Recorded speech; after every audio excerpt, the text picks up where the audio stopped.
हर युग के कालखंड में बस यही हुआ करता है, कमजोर हार जाता है, बस शक्तिशाली ही जीता करता है।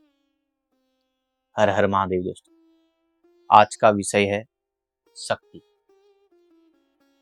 भारतीय हिंदू सनातन धर्म में शक्ति को मुख्यतः 3 रूपों में माना जाता है: ज्ञान, बल और धन। ये 3 शक्तियां हैं मुख्य। ज्ञान माँ सरस्वती, बल माँ काली या माँ दुर्गा, और धन शक्ति माँ लक्ष्मी। इन 3 की उपासना, अर्थात ज्यादा से ज्यादा रूप में आपके पास ये होनी चाहिए। इसका हमेशा आप प्रयत्न करो कि आप इसका अर्जन करो, क्योंकि अगर आप इसका अर्जन नहीं करेंगे तो आप कमजोर रहेंगे, और आप कमजोर रहेंगे तो आप हारेंगे, क्योंकि कमजोर ही हारता है। आम लोग, आपने देखा होगा जगह जगह हेडलाइन चलती है, आम लोगों का शोषण हो रहा है, क्योंकि शोषण होगा ही उन्हीं का। शक्तिशाली का शोषण कोई कर ही नहीं सकता, शोषण होगा आम लोग। इसलिए आम नहीं, खास बनिए, शक्तिशाली बनिए, ज्ञान से, बल से और धन से। अगर आप इनमें से किसी में भी कम रहेंगे तो विनाश निश्चित है। दुर्गा सप्तशती में एक बात आती है कि देवी कहती हैं कि जो मेरी उपासना नहीं करता मैं उसका विनाश कर देती हूँ। पर एक प्रश्न उठता है, अगर आप इसे सीधे पढ़ेंगे तो आपको लगेगा यार कि ये तो बड़ी गलत बात है। आप किसी की पूजा नहीं करोगे, जय जयकार नहीं करोगे तो वो आपका विनाश कर देंगे। भगवान को तो ऐसा नहीं होना चाहिए, माँ तो बहुत दयालु होती हैं, तो माँ को तो ऐसा नहीं होना चाहिए। इसीलिए कहते हैं शास्त्रों को गुरु के मुख से सुनना चाहिए, क्योंकि उसका जो अर्थ उसके अंदर छुपा हुआ है वो कोड किया हुआ है। उस कोड को डिकोड अगर जब तक नहीं किया जाएगा आप उसका गलत अर्थ समझ लेंगे। यहाँ पर कहा गया है कि जो मेरी उपासना नहीं करता मैं उसका विनाश कर देती हूँ। अर्थात आपको एक एग्जाम्पल से समझाता हूँ। 2 व्यक्ति हैं, कुश्ती चल रही है। एक ने शक्ति की आराधना कम करी है तो शक्तिशाली थोड़ा कम है, दूसरे ने ज़्यादा करी है वो थोड़ा सा ज़्यादा है। तो जो ज़्यादा शक्ति है जिसके पास, वो कम शक्ति वाले को हरा देगा। तो शक्ति ही शक्ति को हरा रही है। इसलिए देवी माँ कहती हैं कि जो मेरी आराधना नहीं करेगा मैं उसका विनाश कर दूंगी। पॉलिटिक्स को ले लो, जिस पार्टी में शक्ति नहीं होगी, जिसको ज्ञान नहीं होगा कि कैसे दाव पेच खेलने हैं, कैसे चुनाव जीतना है, वो हार जाएगी। तो ज्ञान बल जिसके पास कम है उसको कौन हराता है? जिसके पास ज्ञान बल ज़्यादा है। तो उसी शक्ति से उस शक्ति को हराया जाता है। तो इसलिए वहाँ कहा गया है कि जो शक्ति की उपासना नहीं करेगा शक्ति उसका विनाश कर देगी।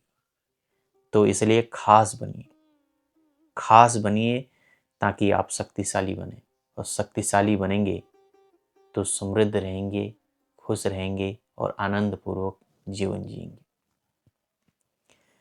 यही इन 3 महाशक्तियों की उपासना का अर्थ है।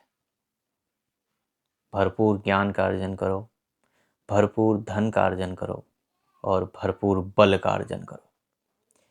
ये जो बताया जाता है कि ये सब मोह है, माया है, मैं ऐसा नहीं कहता। मोह माया ये भगवान की विभूतियां हैं, उनकी शक्तियां हैं। आप चाहते हो कि आप उनकी निंदा करोगे और परमात्मा आपसे प्रसन्न होंगे? ऐसा नहीं। ज्ञान पूर्वक, विवेक पूर्वक इनके साथ आनंदित होकर जिया जाए तो ही एक सार्थक जीवन होता है। अन्यथा ये जो सोच है कि मोह है, माया है, इसको छोड़ो, ये आपको भिखारी बना देगी। आप ना बल के नज़रिए से कभी अपने आप को संरक्षित कर सकोगे, ना आप धन के नज़रिए से, ना आप ज्ञान के नज़रिए से। जो ज्ञानवान होगा वो आपको ज्ञान से परास्त कर देगा और आप जीवन भर दुखी रहेंगे। जो बलवान होगा वो बल से आपको परास्त कर देगा, आप जीवन भर दुखी रहेंगे। और जो धन से बलवान होगा वो आपको हमेशा दबाएगा, आप फिर भी दुखी रहेंगे। तो इसलिए हमेशा प्रयास करिए कि इनका अर्जन करो,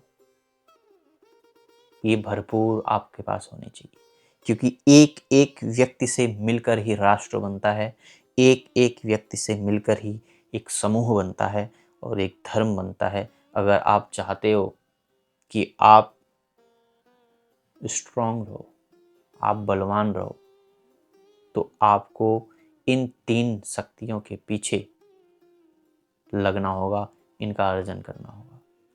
इसीलिए सबसे ज़्यादा भारतीय संस्कृति में शक्ति की उपासना की गई है। सबसे ज़्यादा दिन अगर किसी उपासना को दिए गए हैं तो शक्ति। तो इसलिए हर व्यक्ति शक्ति की उपासना कर रहा है। आप देखो, विद्यार्थी 12 साल, 16 साल, 20 साल, कई कई तो पूरी जिंदगी ज्ञान शक्ति के पीछे ज्ञान अर्जन करते हैं। जो लोग जवान हैं, जिम में जाते हैं, अखाड़े जाते हैं, वो बल शक्ति की आराधना कर रहे हैं। और जो व्यक्ति पढ़ाई कर लेता है या बल अर्जित कर लेता है, उसका उद्देश्य होता है धन कमाना, तो फिर पूरी जिंदगी धन शक्ति के पीछे।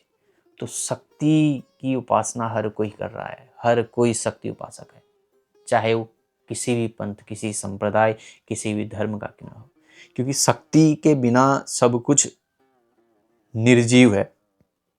भगवान शंकराचार्य कहते हैं बिना शक्ति के कोई देवता स्पंदन भी नहीं कर सकता, मतलब हिल डुल भी नहीं सकता।